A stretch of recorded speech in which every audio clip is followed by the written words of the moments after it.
এটি জাতীয় পার্টির কেন্দ্রীয় কার্যালয়। নেতাকর্মীদের তেমন কোনো আনাগোনা নেই বললেই চলে। প্রতিষ্ঠার পর জাতীয় পার্টি সবচেয়ে কঠিন সময় পার করছে। নিষিদ্ধের দাবির পাশাপাশি আগামী নির্বাচনে অংশ নিতে পারবে কিনা সেটি নিয়ে অনিশ্চয়তা দেখা দিয়েছে। অন্যদিকে 5 আগস্টের পর জাতীয় পার্টি আবারও বিভক্ত হয়েছে। এমন অবস্থায় প্রশ্ন উঠছে, চাপে পড়া জাতীয় পার্টির ভবিষ্যৎ কি? কাকরাইলের কেন্দ্রীয় কার্যালয়ের সামনে আগস্টে জাতীয় পার্টির নেতাকর্মীদের সঙ্গে সংঘর্ষে জড়ান নুরুল হক নূরের গণ অধিকার পরিষদের নেতাকর্মীরা। এই বিরোধের এক পর্যায়ে আগুনও দেয়া হয় এই অফিসটিতে। তাদের স্বৈরাচারের দোসর হিসেবে ওঠে নিষিদ্ধের দাবি। এছাড়া আওয়ামী লীগের সময়ে বিতর্কিত 3 নির্বাচনে সামিল হয়ে সংসদে প্রধান বিরোধী দল ছিল দলটি।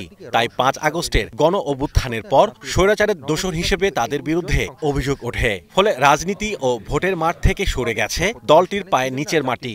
আওয়ামী লীগ এবং জাতীয় পার্টি তাদের সামনের নির্বাচনে অংশগ্রহণ করার কোনো সুযোগ রাখা যাবে না। নানামুখী এই চাপ সরকার ও ঐক্যমত্য কমিশনের সংলাপে ডাক না পেয়ে এখন প্রায় একঘরে অবস্থায় জাতীয় পার্টি। জাতীয় পার্টি বিগত কর্তৃত্ববাদী সরকারকে তারা সবসময় সন্তুষ্ট রাখার চেষ্টা করেছে, সংসদের বাইরেও এবং সংসদের ভেতরেও।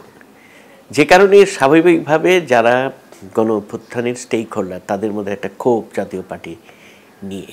প্রতিষ্ঠার পর 6 বার ভেঙেছে সাবেক সেনা শাসক HM এরশাদের গড়া এই দল। এরশাদের মৃত্যুর পর GM কাদেরের সাথে দ্বন্দ্বে জড়ান রওশন এরশাদ। আগস্টে GM কাদেরের পক্ষ ত্যাগ করে আনিসুল ইসলাম মাহমুদের নেতৃত্বে বেরিয়ে গেছে সিনিয়র নেতাদের আরেকটি অংশ।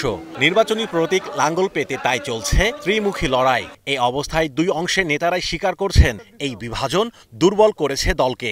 কিছুটা তো অবশ্যই আমরা দুর্বল হয়েছি, কারণ যারা আমাদের দলের খুব পৌর ব্যক্তিত্ব, সাবেক মন্ত্রী, সাবেক MP তারা চলে গেছেন অনেকেই। আবার অ্যাট দ্য সেম টাইম জাতীয় পার্টি একতাবদ্ধ হয়েছে, ডিসিশন মেকিংটা এখন সহজ হয়েছে। আগে ডিসিশন মেকিংটা সবসময় দ্বৈত সত্তা থাকতো। ইনফ্যাক্ট জাতীয় পার্টি 14 সালে এক অংশ ভোটে গেছে, এক অংশ ভোটে যায়নি। এখন GM কাদের সঠিক সিদ্ধান্ত নিতে সহজ হবে। সংকটময় অবস্থায় আছে, এটার শক্তিশালী হওয়ার একটাই পথ, সেটা হচ্ছে যে আমরা যদি সিম্বলটা যদি পাই, আমি আপনাকে বলতে পারি we will be a major force in the electoral process. নানামুখী চাপ ঝুঁকি থাকলেও তাদের ধারণা শেষ পর্যন্ত হয়তো নিষিদ্ধ করার মতো কোনো সিদ্ধান্ত অন্তর্বর্তী সরকার নেবে না। আমি মনে করি না সরকার এটা নিষিদ্ধ করবেন। যদি আমরা প্রতীক না পাই, প্রতীক না পেলে তখন তার নিষিদ্ধের তালিকায় আমি থাকবো না, কারণ এটা নিষিদ্ধ করবে পার্টিকে, নট ইন্ডিভিজুয়ালস। বর্তমান সরকারেরও একটা বিরোধী দল প্রয়োজন। এই সরকারের জাতীয় পার্টি ছাড়া বর্তমানে কোনো বিরোধী দল নাই। অন্য যারা আছে তারা এই সরকারেরই অংশ, এই সরকার তাদের অংশ। এই হিসাবে জাতীয় পার্টি আস্তে আস্তে একটি বিশাল শতাংশের মানুষের কণ্ঠস্বর হয়ে দাঁড়াচ্ছে। আমরা একটা সম্মানজনক রাজনীতির দিকে যাচ্ছি অনেক দিন পর। তো আমি মনে করি জাতীয় পার্টির ঝুঁকি আছে, কিন্তু জাতীয় পার্টির সম্ভাবনাও অনেক বেশি। এই রাজনৈতিক বিশ্লেষক বলছেন শেষ পর্যন্ত টিকে যেতে পারে জাতীয় পার্টি। একটা জাতীয় রাজনৈতিক দলের যে ভূমিকা জাতীয় স্বার্থে থাকা দরকার, তারা যদি সেটা করতে পারে তাহলে তারা হয়তো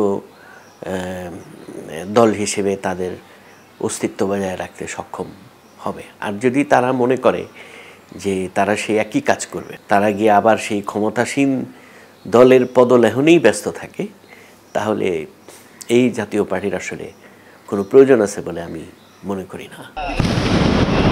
তবে গত 15 বছর ক্ষমতার কাছাকাছি থাকা এই দলটি ঘুরে দাঁড়াতে পারবে কিনা সেদিকে নজর রাখবেন অনেকেই।